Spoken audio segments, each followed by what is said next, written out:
किसान भाइयों, गेहूं की फसल में आपने जिंक का प्रयोग तो किया ही होगा।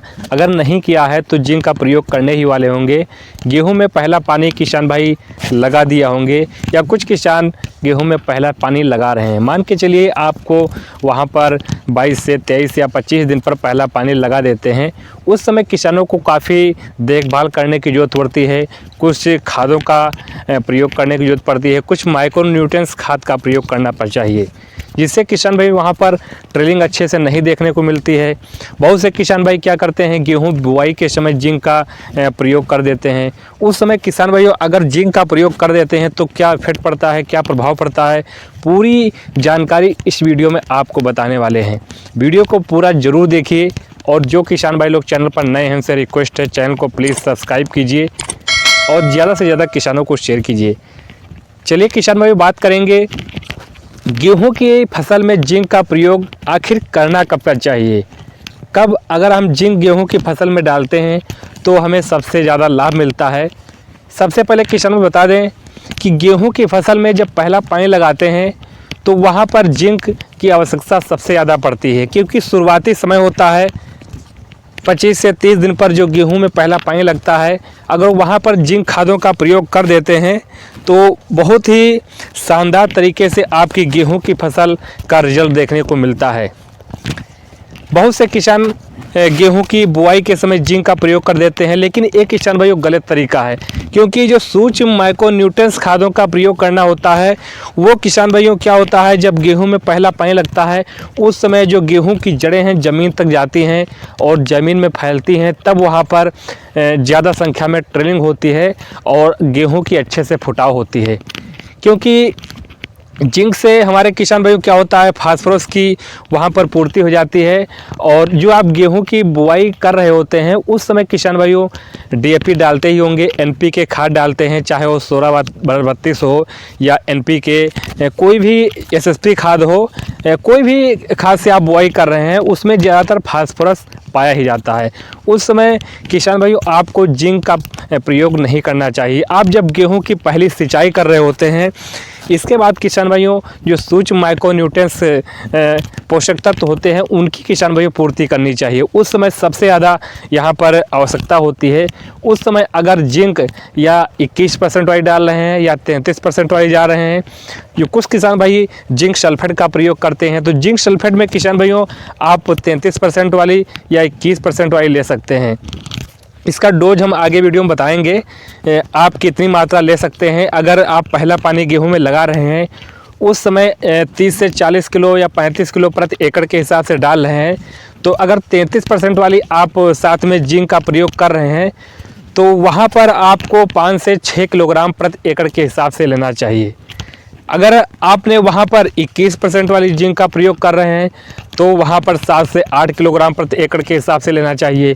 किसान भाइयों आप गेहूं की जो बुआई यूरिया या नाइट्रोजन करते हैं तो वहाँ पर केवल नाइट्रोजन नहीं बोइए, वहाँ पर आप जिंक का प्रयोग ज़रूर कीजिए।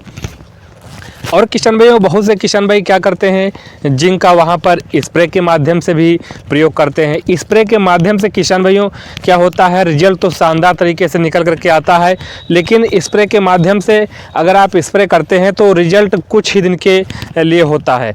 अगर आप मिट्टी में बुआई करते हैं तो वहाँ पर लंबे समय तक, लंबी अवधि में किसान भाइयों रिजल्ट निकाल करके अपने गेहूँ की फसल से दे सकती है।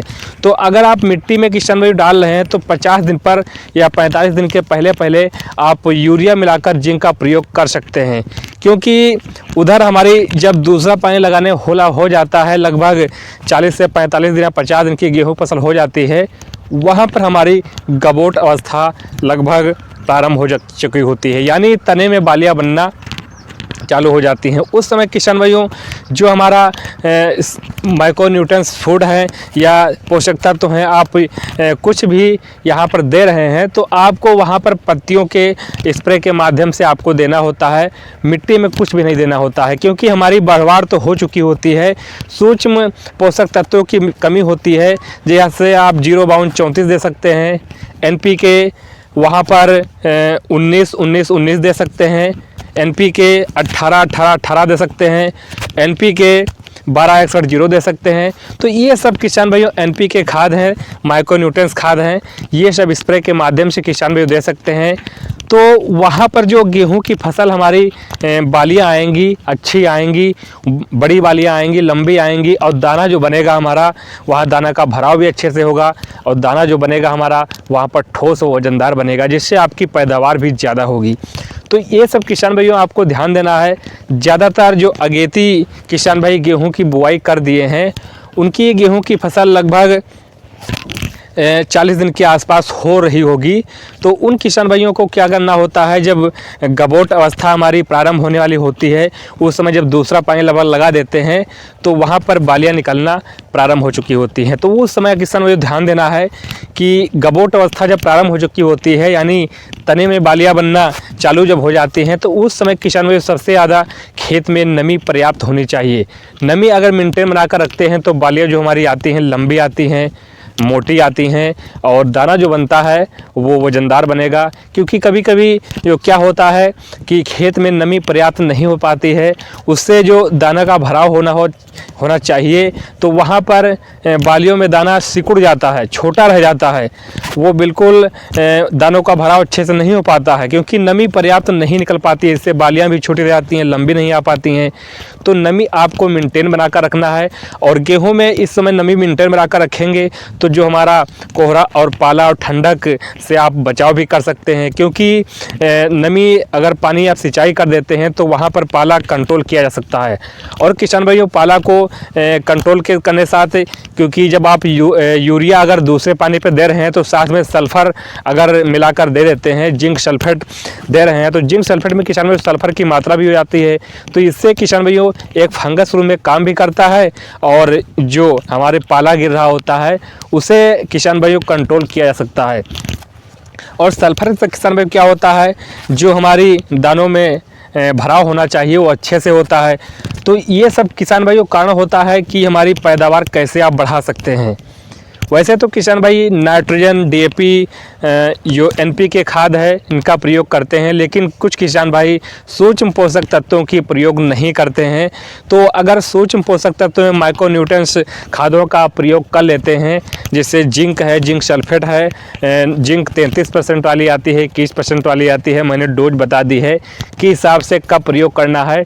अगर सही तरीके से और सही डोज मात्रा आप किसान भाइयों गेहूँ की फसल में डाल देते हैं तो अपनी गेहूं से अच्छी पैदावार ले सकते हैं।